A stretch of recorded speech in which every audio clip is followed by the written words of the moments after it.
Good morning. We are live in East Austin where we are talking about how to prepare for the 4th of July and how to stay safe on the roadways.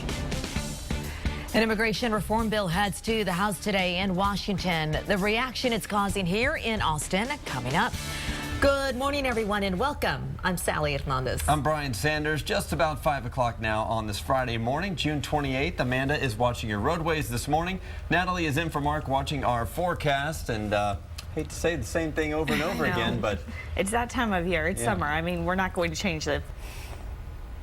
And taking out to your roads now, here's what we have working for you this Friday morning. We're still watching an accident in South Austin as we take a closer look with our traffic maps. At I-35 southbound service road, right as you come across Onion Creek Parkway. The wreck is in the final clearing stages, but again, want to give you a heads up as you get ready to head out the door. A live picture for you now in a pretty busy spot, I-35 at 51st. Not looking that way right now, though. Still pretty early for most commuters to be traveling north or southbound. Now, keep in mind the 4th of July is around the corner, and many people will start celebrating this weekend. Starting today, the Texas Department of Public Safety is reminding people that it's stepping up DWI patrols. KXAN's Sophia Beausoleil is live near Riverside and I-35 in Austin this morning. Good morning, Sophia. Good morning, Mandy. So this location is one of the top 5 spots in Austin where there are a lot of crashes here at the intersection. And, you know, the 4th of July and the days around it are one of the worst times to be on the roadways because it's so deadly when it comes to alcohol-related crashes. Now, for the next 10 days, DPS will increase DWI patrols. Troopers will focus on high-risk locations, just like right here, when it comes to crashes.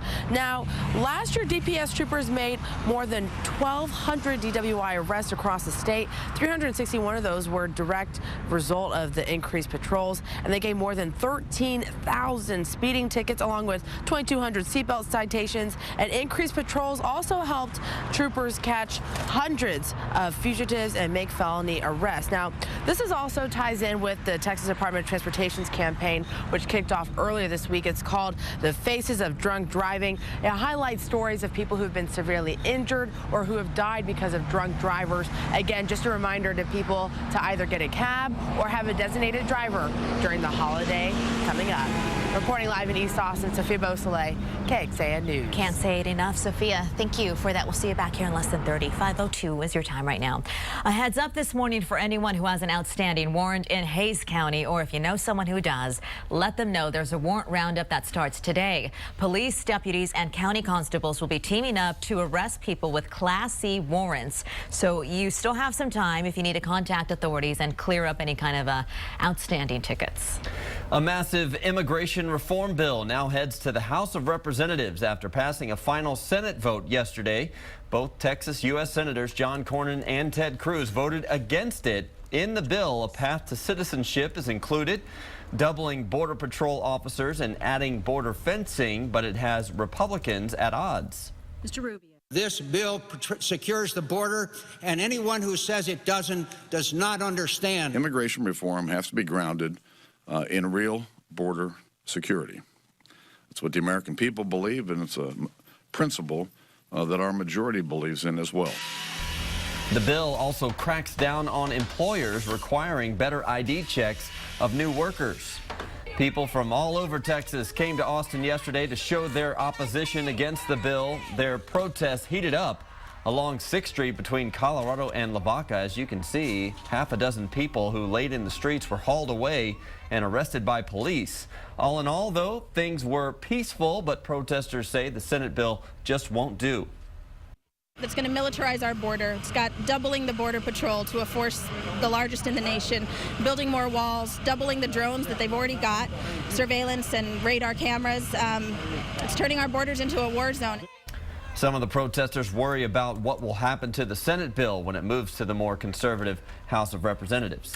The potential to change to the country's immigration policy comes as the city of Austin says it needs to do more to cater to the local Hispanic community. Now, the city released a report saying the Hispanic population represents nearly 1/3 of the Austin metro area. That's 500,000 strong.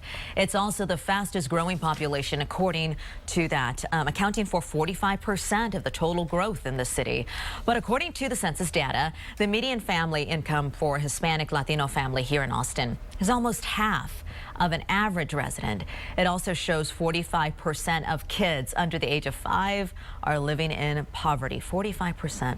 Some of the city's recommendations include steps to increase access to early childhood education, offer programs to combat truancy, and increase graduation rates, increase quality affordable housing as well, and boost public transportation options across the city.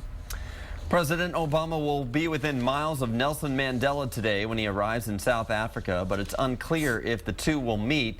President Obama starts his day in Senegal talking with farmers about using new technology to deal with the terrible drought in West Africa. The White House has said it's up to the Mandela family on whether Obama will visit the former leader. Mandela remains in critical condition.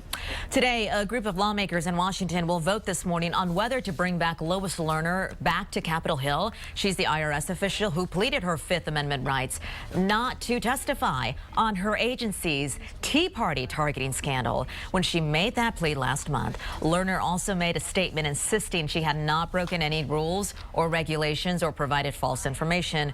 It's that statement triggering a debate over whether Lerner had, in effect, voided her Fifth Amendment protection. If Congress does vote to bring her back to testify, then some lawmakers expect that she's going to plead the Fifth again.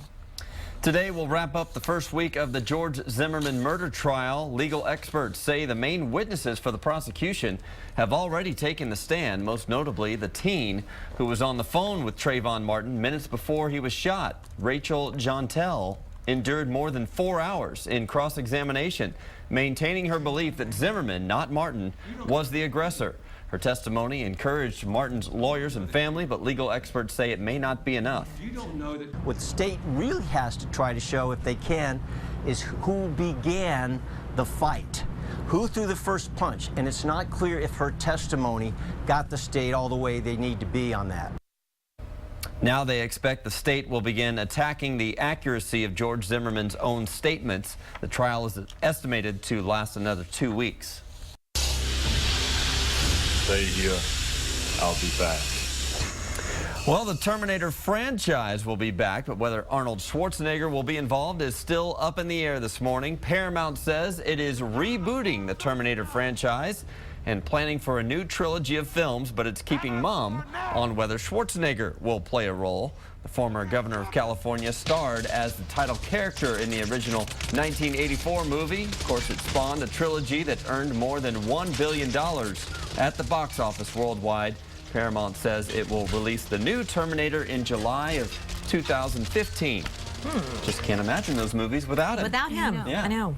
Maybe you should watch movies now, because once your baby comes, you're not going to have time to do anything. Everybody keeps telling me that, too. So I'll have to plan a couple date nights. And it's important for, doctors are saying, you know, future moms, pregnant moms, to make sure that they hydrate in this weather. And a day like this is, everybody has to hydrate. It doesn't matter if you're out for only maybe 5 minutes. Temperatures are so hot, you'll get hit with that heat the minute you step outside.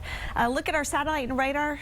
Amanda, thank you. Just ahead this morning, how the heat can take a toll on your car and how you can make sure that you stop the problem even before it starts.